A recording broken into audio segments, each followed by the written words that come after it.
bénédiction, quel beau jour. L'Éternel est à l'œuvre aujourd'hui encore. Il est à l'œuvre encore. Et nous avons un Dieu qui dit, et ce que sa bouche proclame, son bras est puissant pour l'accomplir. Voici notre foi. Il est l'Éternel qui parle et ce qu'il dit, il accomplit. Il déclare qu'il veille sur sa parole pour l'accomplir. Aujourd'hui, dans 1 Roi, le chapitre 17, lisant à partir du verset 10, il se leva et il alla à Sarepta. Comme il arrivait à l'entrée de la ville, voici, il y avait là une femme veuve qui ramassait du bois. Il appela et dit, va me chercher, je te prie, un peu d'eau et un vase, afin que je boive. Et elle alla en chercher. Il appela de nouveau et dit, apporte-moi, je te prie, un morceau de pain dans ta main. Et elle répondit, l'Éternel, ton Dieu est vivant, je n'ai rien de cuit, je n'ai qu'une poignée de farine dans un pot et un peu d'huile dans une cruche. Et voici, je ramasse 2 morceaux de bois, puis je rentrerai et je préparerai cela pour moi et pour mon fils. Nous mangerons, après quoi nous mourrons. Voici cette portion de l'histoire d'Élie nous enseigne l'opposition qu'il y a de façon continue entre la parole de Dieu et les circonstances de la vie. La parole de Dieu, c'est ce que Dieu déclare à ton sujet, dans ton contexte, dans ton cas, dans ta situation. Dieu nous aime à tel point qu'il a prévu dans sa parole un mot, une promesse pour nous.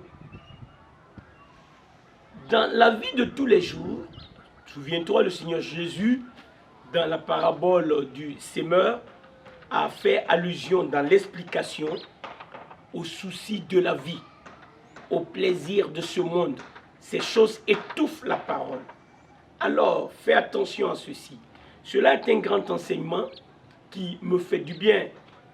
Élie ne s'est pas levé de lui-même pour aller à Sarepta. Élie a reçu la parole du Dieu vivant. Le même Dieu qui lui a dit, Élie, lève-toi, va au Kérit, va au torrent de Kérit. Et là, j'ai ordonné à des corbeaux de te nourrir. Le même Dieu a dit à Élie, quand le torrent du Kérit s'est asséché, d'aller à Sarepta. Il dit, il a ordonné à une veuve de le nourrir. Élie, en bon obéissant, en bon serviteur de Dieu, s'est levé dans l'obéissance et il s'est rendu à Sarepta. Il a bel et bien rencontré cette femme. Et cela attire mon attention, je le dis au passage. Écoute, lorsque tu appartiens à Dieu, quand tu as reçu Jésus-Christ, quand tu es devenu un enfant de Dieu et que tu laisses le Saint-Esprit te conduire, tu ne marches plus dans le hasard, tu ne marches plus dans l'univers sans savoir où tu vas. Laisse-toi conduire par le Saint-Esprit. Il sait là où tu dois arriver. Il connaît l'adresse exacte. Dieu connaissait l'adresse de cette femme. Dieu savait où Élie allait passer. Il savait où la femme allait passer. Et il a organisé la rencontre. Élie a rencontré la femme. Mais ce n'est pas tout. L'ennemi va mettre son mensonge par la circonstance. Quand Élie a demandé du pain, la femme a marqué une objection, disant que je n'en ai pas de cuit. Et ce que j'ai est encore sous la forme de farine. J'ai un peu d'huile. Je suis venu chercher du bois pour aller préparer cela. Et c'est suffisant que pour mon fils et pour moi. Après cela, nous avons une seule portion à prendre. Après cette ration, c'est terminé. Nous n'attendrons plus que la mort. Comment donc une femme dans une telle condition peut nourrir un étranger?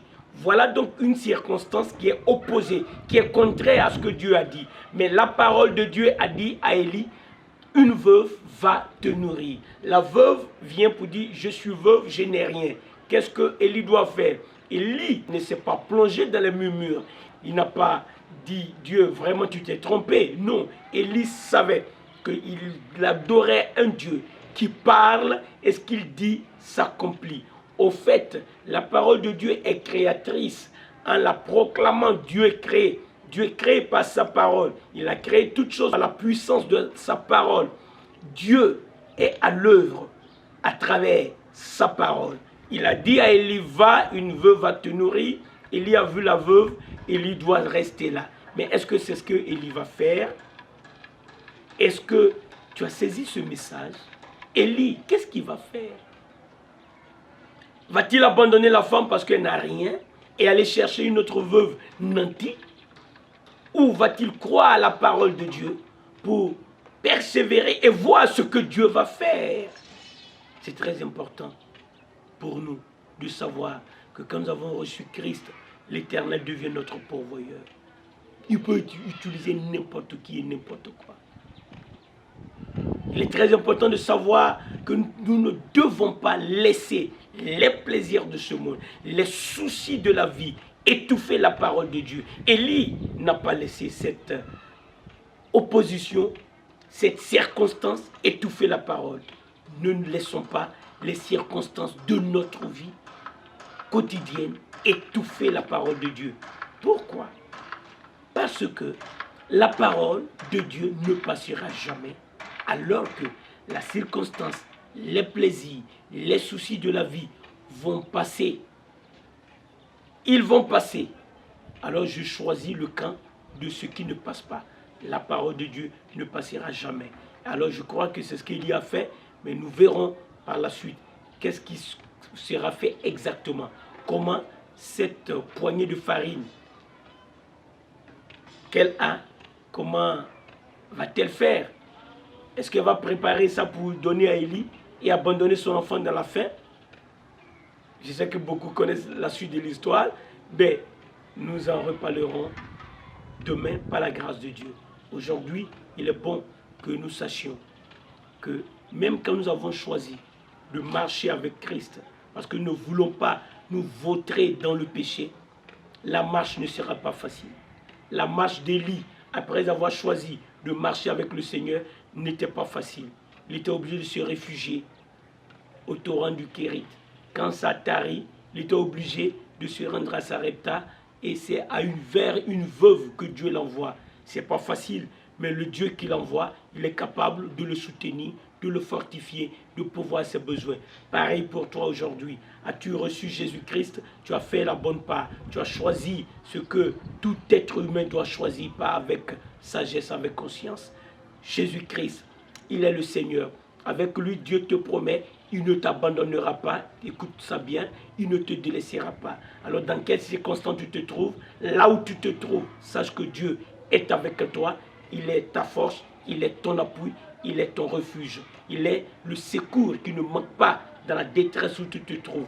Garde le calme comme Élie et observe ce que Dieu va faire pour toi. Il a quelque chose à faire. Sa parole prononcée sera accomplie. Père Saint, dans le nom de Jésus, je te remercie de ce que ceux qui ouvrent leur cœur pour recevoir Jésus, tu leur donnes le pouvoir de devenir enfants de Dieu. Ceux de tes enfants qui passent par des circonstances terribles, difficiles, et tends ton bras et opère le miracle. Tu as dit à Élie, une veuve va te nourrir. Seigneur, nourris tes enfants, fortifie-nous. Merci de ce que, au nom de Jésus, les malades se lèvent, ils guérissent. Satan est vaincu pour l'éternité. Merci Seigneur de nous donner ta parole et nous allons marcher conformément à cette parole car elle s'accomplira, elle s'accomplira, elle s'accomplira toujours dans le nom de Jésus. Amen.